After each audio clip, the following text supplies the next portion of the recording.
Welcome to the Deep Dive. Today, we're taking a closer look at Exxon Mobil's 2024 annual report. That's right. It's a really dense document, packed with detail. Absolutely. And our mission today is to sort of, well, pull out the key business insights, the financial highlights, and maybe get a sense of their future strategy. Yeah, to make it digestible for anyone trying to understand this major player in energy and petrochemicals. Exactly. Think of it as your guide to their performance and where they might be heading. These reports, they're invaluable if you want to grasp the forces shaping the whole energy landscape. Okay, so let's get into it. The report starts by mentioning, pretty upfront, the intense competition in the energy and petrochemical sectors. Yeah. What does that competition really look like for a company of this size? Well, it's coming from multiple directions. You've got your traditional rivals, the other super majors, of course. Right. But then there are the state-owned companies, which sometimes operate with different goals, And increasingly, alternative energy sources are becoming more competitive too. And what about trends? The report mentions lower emission energy. That's a huge one. Exxon Mobil is definitely expanding into lower emission energy and also emission reduction technologies. It's not just optics, it's about positioning for the future energy mix. It's interesting. They really emphasize a long-term perspective, decisions spanning decades. How does that affect, say, their approach to talent? That long view is, well, it's fundamental to how they operate. When they talk about an average employee tenure of around 30 years. 30 years, wow. Yeah, it really signals a commitment to building deep expertise. They invest a lot in their people, and you see it in their global workforce, too. Over 60% international, 160 nationalities. It takes time to build that kind of global team. And this long-term view must also apply to their big projects, right? Definitely. These massive energy projects, they take years, sometimes decades, from planning to production, so that long-term orientation is essential. Okay, let's drill down a bit into the core business drivers. Supply and demand, commodity prices, oil, gas, petrochemicals, refining margins. How do these basics ripple through their earnings?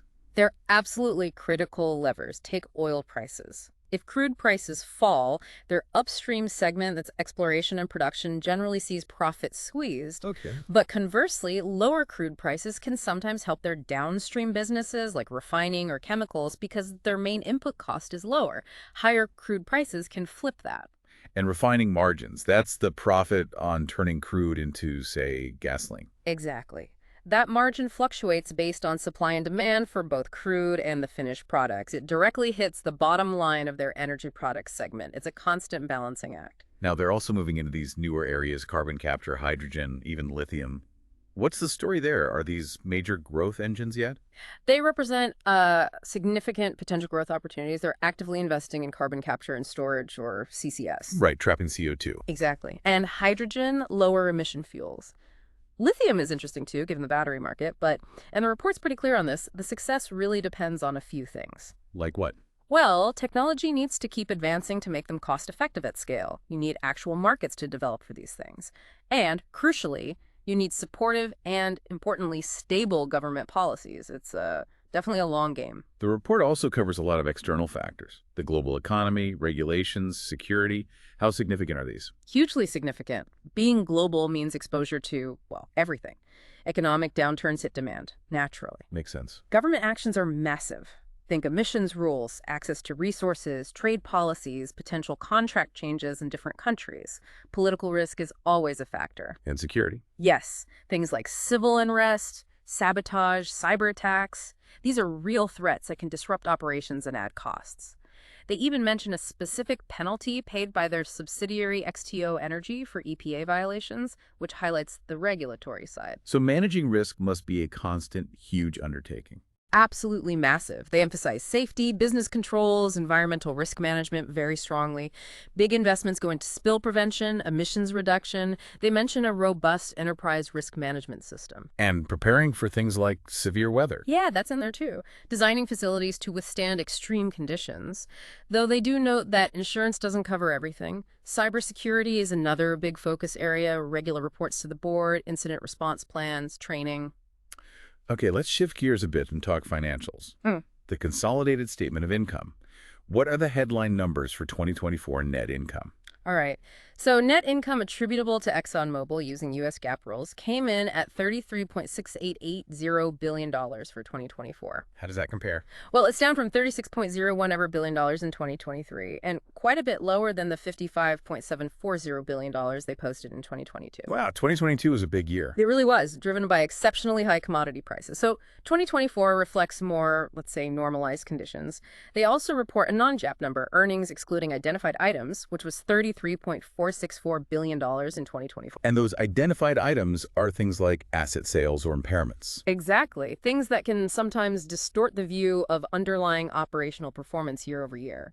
Looking at the segments, where did the profit mainly come from in 2024? The upstream segment was the powerhouse, bringing in $25.390 billion in net income. That really underscores the importance of their oil and gas production. And the others? Energy products contributed $4.033 billion, chemical products $2.577 billion, and specialty products that includes things like lubricants added $3.052 billion.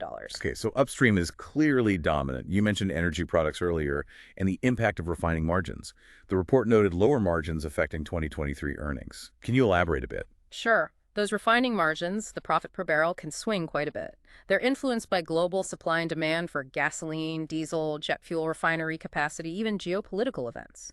The drop in 2023 likely reflects a return to more average levels after very strong margins in 2022, maybe combined with some refinery maintenance or shifts in product demand. It's a volatile part of the business. Let's look at the balance sheet and cash flows. What jumps out from 2024? Well, the balance sheet gives you that snapshot: assets, liabilities, equity. But the cash flow statement is really interesting, showing how cash moved. They generated a very strong $55.02 billion in cash from operations in 2024. That's substantial. It really is. Shows the cash-generating power of the core business.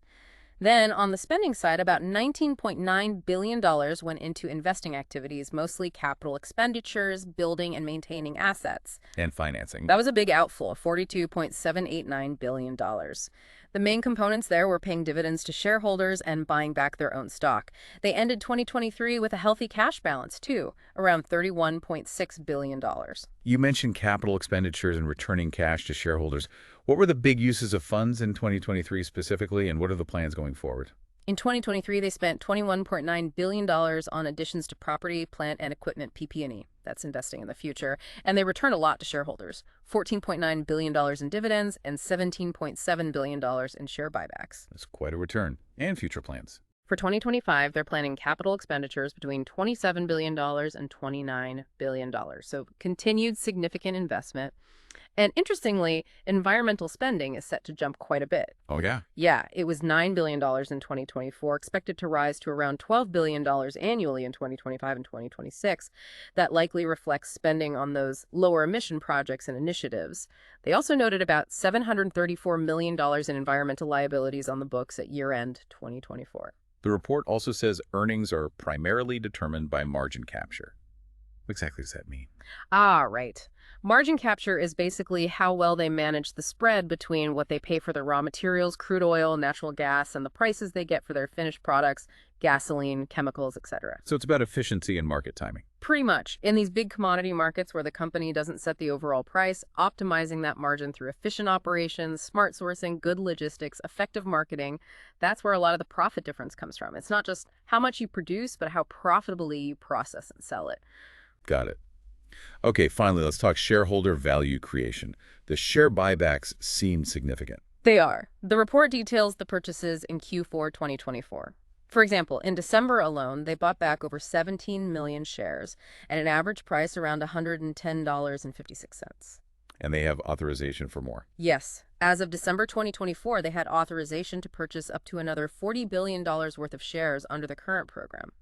Buybacks reduce the number of shares outstanding, which can boost earnings per share and is a direct way to return cash to shareholders. In combining that with the dividends, $14.9 billion paid in 2023, it signals a strong commitment, right? Absolutely. Consistent, significant dividends plus substantial share repurchases clearly shows a major focus on delivering returns directly to their investors. It's a key part of their value proposition, especially in a mature industry. Okay, so let's try to wrap this up.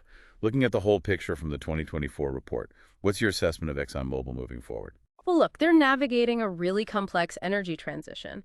They have to balance the world's ongoing, very large need for oil and gas with the push towards lower emissions. That's key balance. Definitely. Their financial strength is a huge asset here. It lets them invest heavily and manage these super long-term projects. The Pioneer Natural Resources acquisition is clearly a big strategic bet to strengthen their core upstream business, especially in the Permian Basin. And the future outlook. Their own long-term outlook sees oil and gas remaining critical for decades, but with natural gas playing a bigger role and renewables growing fast. They have ambitious targets for reducing their own operational emissions net zero scope 1 and 2 by 2050 for operated assets. But achieving that depends on. Technology, supportive policy, market development, all the things we talked about regarding their lower carbon ventures like CCS and hydrogen. Their ability to execute on both fronts, optimizing the traditional business while building the new one, will be key. Right. And managing costs, of course. This has been really enlightening. It certainly paints a picture of a massive company managing incredible complexity in a changing world. It really does. It highlights that fundamental tension.